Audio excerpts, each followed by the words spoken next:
दोस्तों, आकांक्षा की मौत के बाद आइए आपको दिखाते हैं अक्षरा सिंह के पापा जी ने क्या बोला। आप सुनिए अक्षरा जी के पापा जी की बात, उन्होंने क्या बोला आकांक्षा की मौत के बारे में। जर्सी थी, ये थी, वो थी, हर चीज में लड़की, हर चीज में लड़की। ये है नीचपन की हदता है।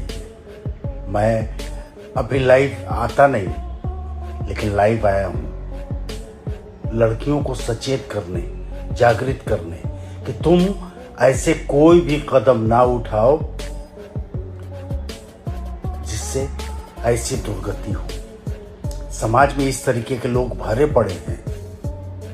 मरने के बाद देखो आप वीडियो, यूट्यूबर सबको देखो, गजेड़ी थी, नशेड़ी थी, ये थी, वो थी, लेकिन वो लड़की चली गई। कौन नहीं करता?